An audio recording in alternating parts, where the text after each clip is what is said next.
Mosquitoes, they are out and about. Yeah, they are. I don't know about you, but I'm a mosquito magnet. Oh, yeah. And Arkansas health leaders, they're keeping an eye on those mosquitoes to track if we're seeing anything to be concerned about this summer. 5 News reporter Claire Everbach is joining us with more. Good morning, Claire. Good morning, Tiffany. Joe. Well, West Nile virus is the most common type of mosquito-borne disease that we see in Arkansas. But this summer, health officials are tracking several others as well. They're also looking into ways that might make you more vulnerable to getting bitten. That includes blood type and even what you wear outside. So far, there are 2 reported cases of West Nile virus in the state of Arkansas, but health officials are expecting there to be more as we reach peak season. The Department of Health says that not all mosquitoes are the same. Different bugs can carry different infections. For example, the invasive Asian tiger mosquito is capable of transmitting illnesses like dengue and chikungunya, while West Nile virus is most often spread by Culex mosquitoes. Researchers are also continuing to study Cache Valley virus after recent investigations found evidence of the virus in deer and possible evidence of human exposure. As we enter peak mosquito season, they say many people also wonder why they seem to get bitten more often than others. Some research suggests that there might be a few reasons for that. Some of the research does point to persons with type O blood being more favorable, increased in respiration or breathing, because the more carbon dioxide you exhale, the more they become attracted. They're attracted to dark clothing for some reason. And so that's why another reason why we recommend wearing lighter clothing in the summer. Health officials say there are also a few misconceptions about how to treat a bug bite. If you do get bitten, the best thing to do is avoid itching the area and treat it with a topical hydrocortisone cream. Live in Fayetteville, covering news where you live, Claire Everbach, 5 News. All right, thank you, Claire. Well, a neighborhood of duplexes in Van Buren has been vandalized multiple times, leaving the owner pretty frustrated. Yeah, he's offering a $5,000 reward for anyone who comes forward with the right information. Now, owner Lance LaRouche says that the first incidents were minor, but the one that happened on Sunday will result in $10,000 worth of repairs.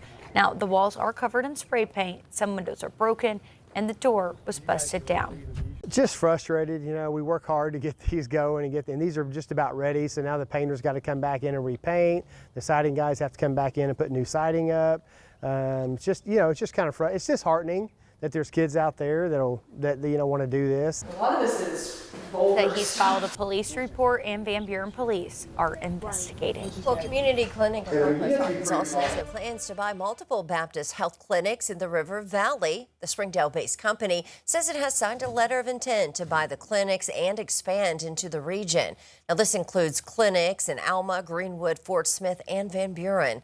Baptist Health was selling the clinics as part of budget cuts happening this year. Community Clinic there saying that patients will continue to receive care at their current locations as the deal goes through the regulation approval process. Now, also today, the new AQ Chicken House in Springdale will have a ribbon cutting today. It's ahead of their grand opening on the 4th of July. It's at 10:30, featuring community leaders and chamber members. They'll be there to celebrate. The reopening comes more than 2 years after local entrepreneurs announced that they bought the iconic restaurant brand. The local favorite opened all the way back in 1947, and the original location was on North Thompson Avenue. It closed in 2023.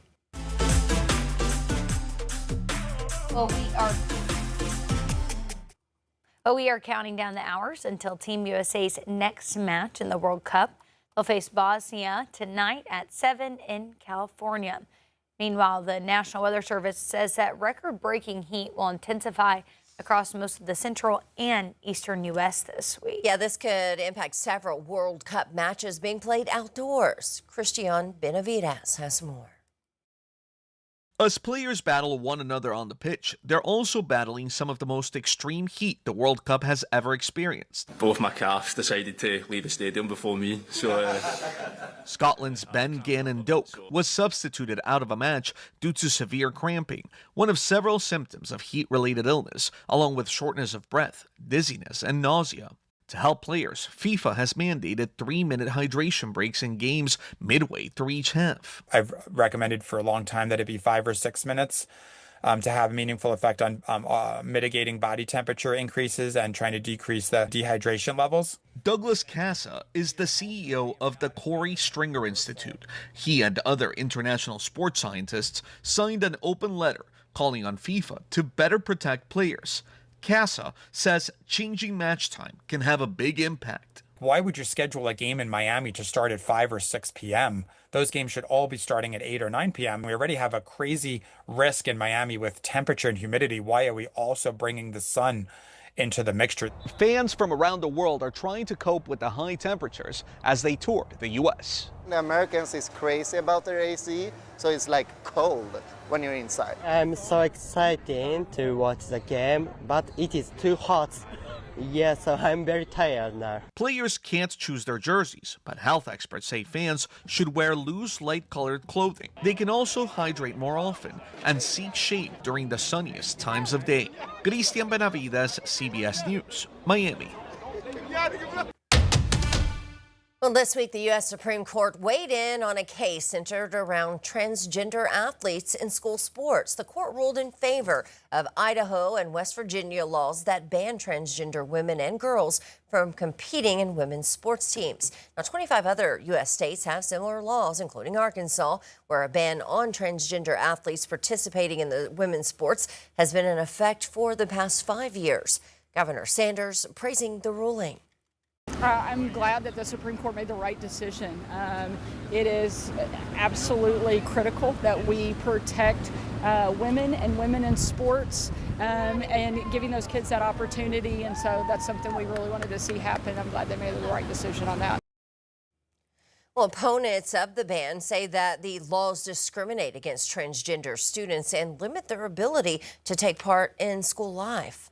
And it's happening at a time where LGBTQ young people are explicitly experiencing, right, increased social isolation, increased political attacks, increased bullying, and exacerbated mental health challenges.